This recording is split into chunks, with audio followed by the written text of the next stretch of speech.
Bab 7.1 ya. Yang dibahas di contohnya, kita lihat contohnya, udah baca semua kan ya? Ini tuh sebenarnya dia tuh oke. Bab 7.1 itu sebenarnya cuman mau ngomongin dasar-dasar integral kan, dasar-dasar teknik integralan. Nah, di sini tuh ada integral bentuk integral yang memang apa ya? Secara definitif itu memang udah seperti itu gitu loh. Jadi secara definitif itu ya udah kayak gini. Ini kayak yang bentar, ini mana nih? Nggak usah deh. Ini kayak misalkan bentuk ini integral dari K itu sama dengan KU plus C. Integral dari E pangkat U itu sama dengan E pangkat U plus C. Atau dengan kata lain, integral E pangkat X itu ya E pangkat X juga. Integral eksponen ya. Kemarin ada yang tanya ke saya juga. Di sini ada nggak ya? Ada yang tanya juga, kenapa kok integral E pangkat X sama dengan E pangkat X gitu ya? Iya, kata Jarum Pauline. Jarum Pauline sudah tidak memikirkan matematika rupanya, sedang kasmaran. Oke, alasannya sekalian ya, sekalian aku jawab ya. Sama Erika. Oh, pertanyaannya Erika ya? Kayaknya gabung-gabung. Tapi ntar aja. Ntar saya jawab. Saya jawab pertanyaannya si Yudi dulu. Yudi Erlangga, si dedek cantik tadi. Cantik apa ganteng tadi? Ganteng. Oh, ganteng ya? Hasil yang dibahas pada subbab 7.1. Hasil yang mana sih? Sebenarnya ini tangan pangkat min 1 ini Kalau itu, tangan pangkat min 1 itu sebenarnya nggak harus berupa ada pangkat min 1-nya ya, atau arctan, arcsin, dan kawan-kawannya. Buktinya ini juga ada yang nggak pakai arctan, ya pakai tan biasa. Itu semua itu bergantung sama bentuk ininya. Ini loh, yang di standard integral formsnya yang dipakai di sini itu apa, integral dasar yang dipakai gitu loh. Kalau misalkan pakainya secant ya nggak mungkin dong pakai arctan. Kalau memang pertanyaannya dalam bentuk ini, fungsi aljabar yang ada a kuadrat min b kuadrat, a kuadrat min u kuadrat, a kuadrat plus u kuadrat, dan bentuknya itu ada di mana?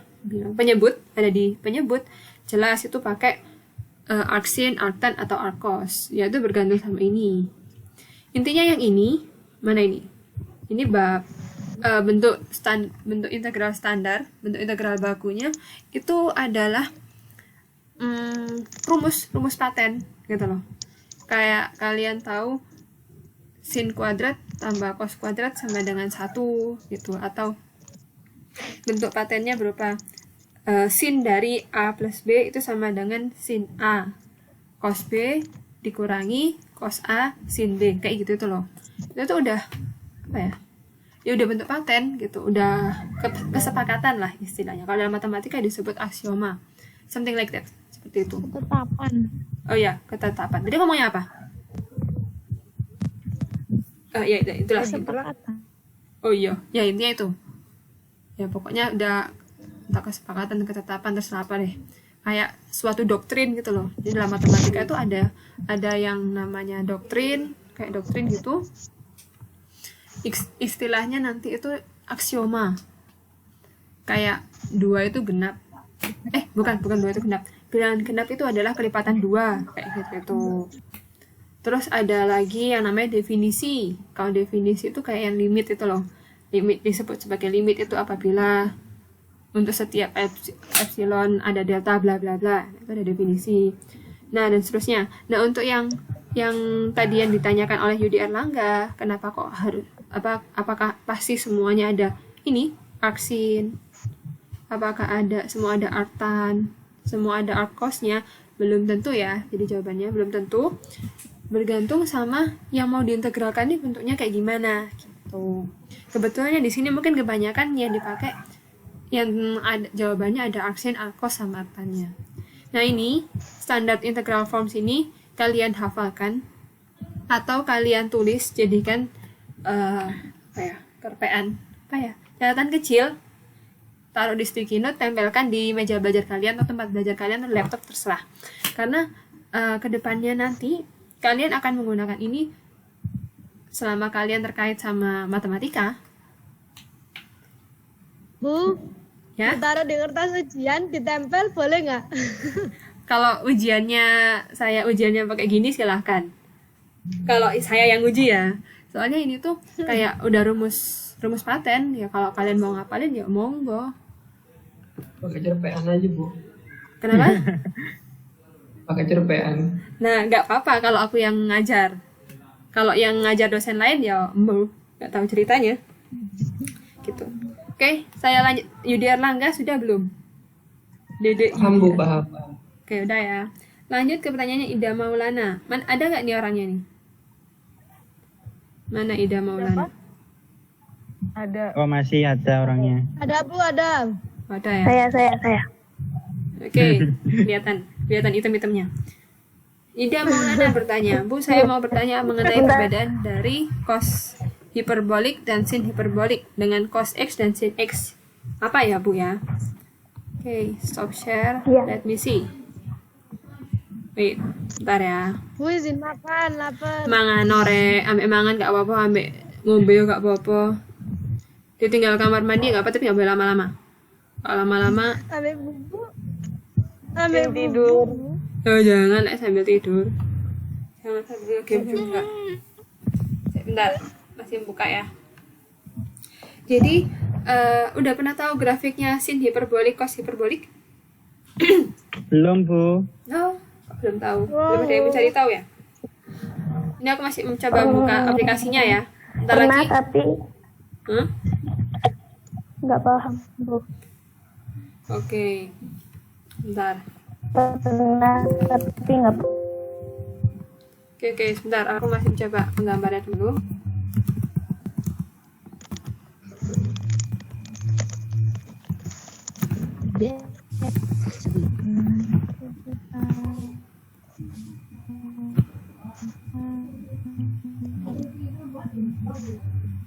Oke, bentar.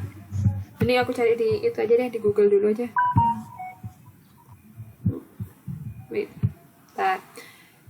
Jadi itu memang namanya sin hiperbolik sama cos hiperbolik itu kalau nggak salah. Let me see.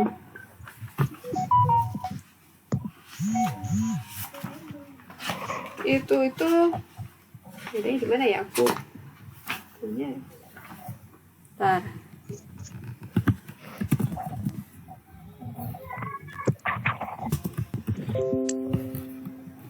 Gambar panas. Nah,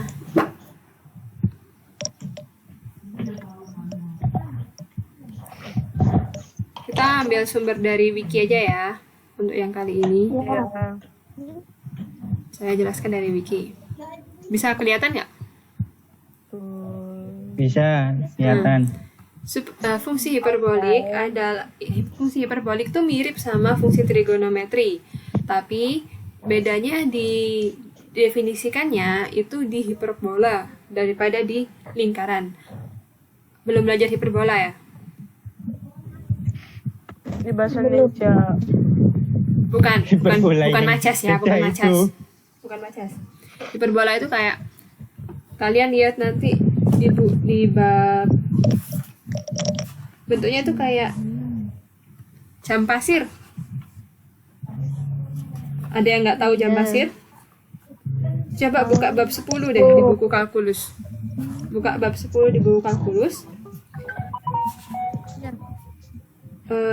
Di bab 10.2 halaman 517 yang buku berbahasa Inggris ya. Halaman 17. Nah, di situ itu ada yang gambarnya kayak gambar dua mangkuk bareng-barengan nih, dua mangkok, ada yang ke atas bawah, ada yang kanan kiri.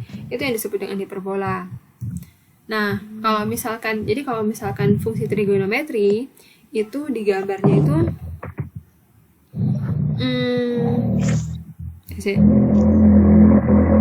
di gambarnya itu kan gimana ya ngomongnya ya?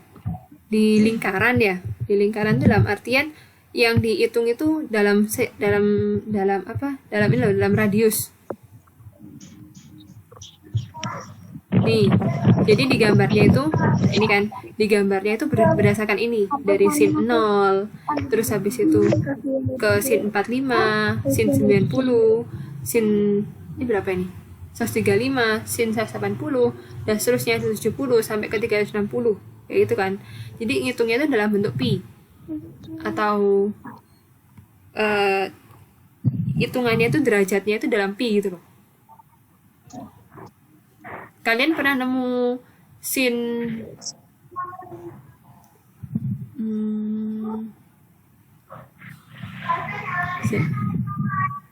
sinus 1000 bentar. Sinus 1000 pi, pernah tahu? Aja ya nih. Sin 5 pi aja. Sin 5 pi tahu kan? Tahu.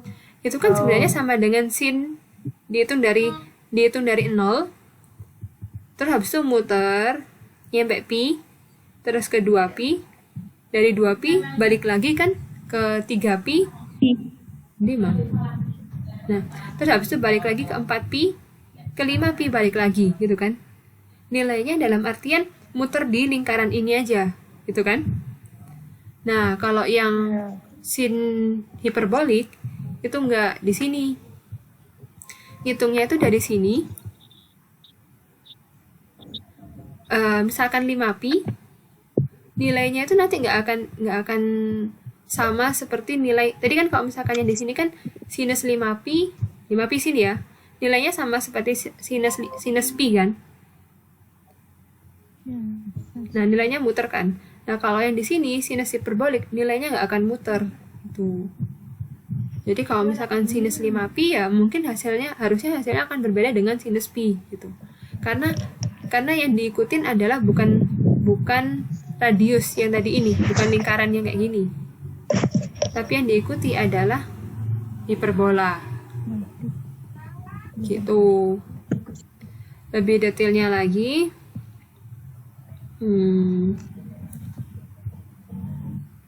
Nih yang diikutin adalah parabola.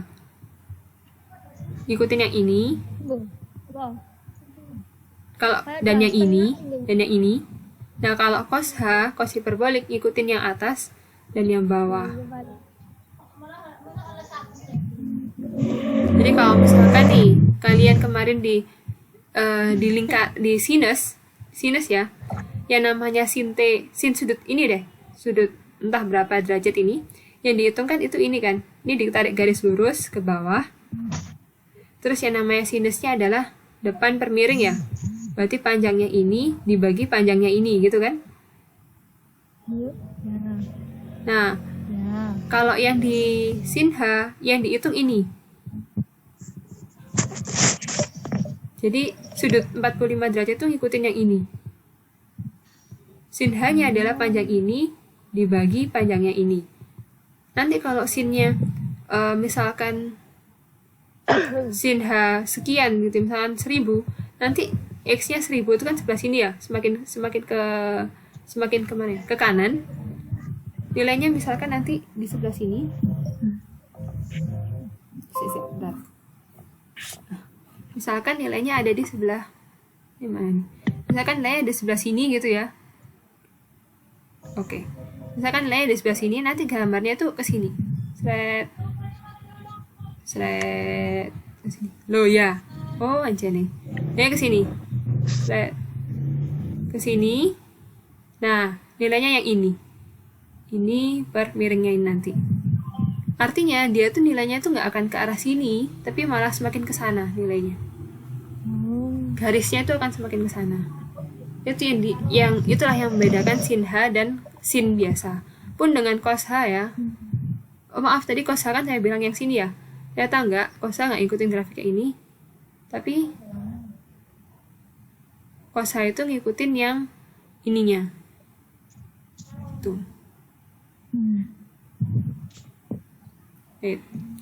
Udah ya, yang idaman. Ini nanti kalau misalkan habis waktunya, saya invite lagi ya, Rek ya. Iya, Bu. Terus dari Jihan Salsabila. Jihan Salsabila ada kan? Tadi saya Hadiro.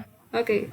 Mau tanya kenapa pada contoh 2 jadi sin apa tadi? Sin aksin. Jadi aksin ya. Let's see. Screen. Contoh 2. Kita sampai jam 10:30 ya. Ini Jumatan nggak, Rek? Yang cowok-cowok. Jumatan, Bu. Jumatan jam biru. Bukan Jumatan. Oke. Egra Kak Jumatan. Jumatan ya di sini Jumatan. Yaudah sampai jam 10:30 ya. Sampai jam 10:30 ya, insya Allah ya. Egra murtad. Egra murtad. Egra mualaf, Bu. Mualaf. Ini Egra nggak ada wajahnya ini. Ini ya kan. Laki-laki gak ada wajahnya semua, Bu. Wah, Laki-lakinya gimana? ngilang. Belum mandi nih jangan. Ini nih, yang example 2. Ini kenapa jadi sin aksin ya? Oh iya Bu. Yang aksin adalah karena ini. Karena sifatnya ya, Bu. Ya, ini yang dipakai kan 5 min U kuadrat. Kita samakan dengan Makakno Yus. kita samakan dengan yang ini. Bentuk di sini. 5-nya adalah A, U-nya ya tetap U kuadrat ini. Sehingga kita pakainya ini yang aksin. Bu, aku mari. Ya baru nggak saya, Bu. Oke, terima kasih pertanyaannya. Dari Amelia Nur Fadilah, ada nggak nih anaknya? Bu, Apa? izin sambil makan. Monggo. Ya makan. Amelia Nur Fadilah, ada nggak nih orangnya? Amelia. Ada. Iya. Ada, Bu. Oke. Tujuan dari Minyak kuning. Aku pula adib, baik. Tujuan dari teknik integrasi itu apa ya, Bu? Hubungannya sama integral apa ya? Saya masih bingung. Jadi, bab 7.1 itu sebenarnya cuma ngomongin bahwa untuk ada fungsi-fungsi tertentu, bentuk-bentuk tertentu yang kalian nggak bisa gunakan teknik substitusi atau teknik apa? Yang kalian udah belajar apa aja? Substitusi, Substitusi sama integrasi. yang penjumlahan, pengurangan, pembagian, gitu-gitu ya? Kalian, bagian. Ya, ikulah. Nah, itu kalian ada beberapa fungsi yang nggak bisa seperti itu, nggak bisa digunakan seperti itu. Contohnya adalah fungsi eksponensial, nih, fungsi trigonometri, dan bentuk-bentuk aljabar yang seperti ini kalian akan kesulitan kalau misalkan menggunakan teknik menggunakan kemarin itu apa ya? Yang itu tadi substitusi, eliminasi, nggak pakai eliminasi, substitusi, penjumlahan, perkalian, pembagian, kayak gitu-gitu. Sehingga diperlukan rumus-rumus khusus. Nah, rumus-rumus khusus itu dimasukkan dalam teknik integrasi, yaitu integral, cara mengintegralkan untuk fungsi-fungsi yang lainnya. Itu. Terus dari Erika Ki. Sekarang ganti lagi namanya. Dari Erika Sum jadi Erika Ki. Namanya siapa sih? Oke, ini yang Dasung. Dia orang Korea, Sung. baiklah. Ini yang ngefans sama Kak Jerome Pauline ya. Jadi dia lebih muda dari saya. Ya, sangat-sangat. Oke. Jerome Pauline. Kali ini bentar. Ini aja dari sini aja deh. Ada yang namanya fungsi Taylor, bukan Taylor Swift ya. Loh, mati. Ya, Bu. Udah mati, Rek? Ya, Bu. Belum kan? Nih, ada yang namanya fungsi Taylor. Deret. Taylor, bukan Taylor Swift. Taylor. Itu kan Taylor Swift. Bukan Taylor Swift tapi ya. Taylor series. Jadi ada namanya, pertama ada yang namanya Taylor Deret. Lautner, ganteng. Ada yang namanya Deret McLaurin. Pertama dari Deret McLaurin. Nih, McLaurin series. Ada yang namanya Deret McLaurin. Deret McLaurin ini tentu ditemukan oleh McLaurin ya. Nih orangnya. Nah, dia tuh menemukan sebuah deret didefinisikan sebagai demikian. Nah, ini kan Taylor. Si. McLaurin. Oh, salah. Aku salah. Maksudku Taylor dulu. Ada yang namanya deret Taylor. dari deret Taylor. Kemarin saya memberi tahu ke arah Rahmatul Anissa. Ada nggak nih Rahmatul Anissa? Oke deh, kayaknya belum masuk deh dia kalau nggak salah. Jadi ada yang namanya deret Taylor. Deret Taylor definisikan seperti ini. Udah definisi aja. Nah, dia itu saat A-nya ini diganti sama 0, oke. Saat A-nya diganti 0, jadinya apa? F0 ditambah F aksen 0 kalikan X per 1 faktorial. Per Gitu kan? kalikan Tambah. X bin 0. Ya, berarti kalikan X saja per 1 faktorial ditambah F double aksen. Tahu kan aksen ini apa? Turunan ya? Turunan kedua. Bentar. Kedua. Turunan kedua dari F0 kalikan X kuadrat per 2 faktorial dan seterusnya. Nah, saat ini A-nya bernilai saat A-nya bernilai 0, maka jadilah deret Maclaurin. Nih, saat A-nya 0, deret tersebut disebut deret Maclaurin. Bukan itu. Maclaurin aja sih. Kalau bukan Jadilah deret Maclaurin. Bu, kenapa kok namanya deret Taylor? Karena yang menemukan adalah Bapak Taylor. Mana tapi nih? kenapa Pak jadi penjahit. Bukan. Nih, ditemukan oleh Taylor Bapak- penjahit, Bu. itu nggak pakai Y deh kalau nggak salah. Apa pakai Y ya? Iya, Taylor. Nah, Bapak Taylor ini namanya Brooke Taylor ini. Oh, nggak ada fotonya. Orangnya udah meninggal duluan sebelum difoto. Itu adalah orang Inggris. Dia menemukan tahun 1715. Waktu itu saya belum lahir. Tapi saya sempat tahu namanya maksudnya. saya masih menjadi Benih. butiran debu. Ayo. Nah, sekarang kalau misalkan fx-nya, ini kan fa ya. Kalau fx-nya saya ganti sebagai e pangkat x, gimana ya ini ya?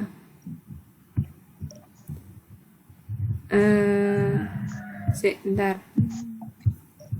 Nah ini, saat fx-nya saya ganti dengan e pangkat x, nih, atau fungsi eksponensial, maka mana tadi? Deret Taylor ini saat fungsinya diganti e pangkat x dan x-nya diganti 0, a-nya diganti 0, jadi deret Maclaurin dengan x-nya deret Maclaurin dengan fx-nya adalah e pangkat x, maka di sini menjadi di situ menjadi, ini bisa nulis nggak ya di sini? Kayaknya aku kesulitan nulis. Oh, ini dia.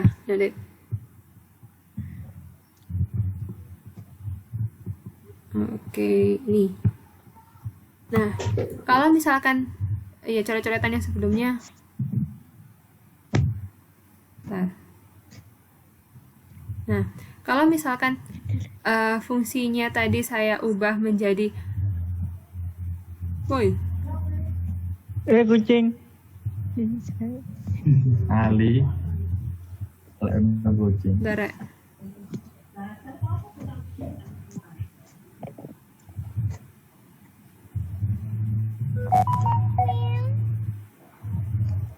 Apa sih?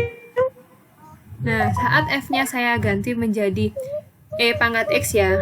F x sama dengan e pangkat x. Terus habis itu a-nya saya ganti jadi 0. Berarti nanti jadinya fungsinya itu deret Taylor-nya adalah e pangkat 1 ditambah f aksen x-nya. Turunan dari e pangkat x itu juga adalah 1 ya. Salah. Ini bukan e pangkat x. Bentar.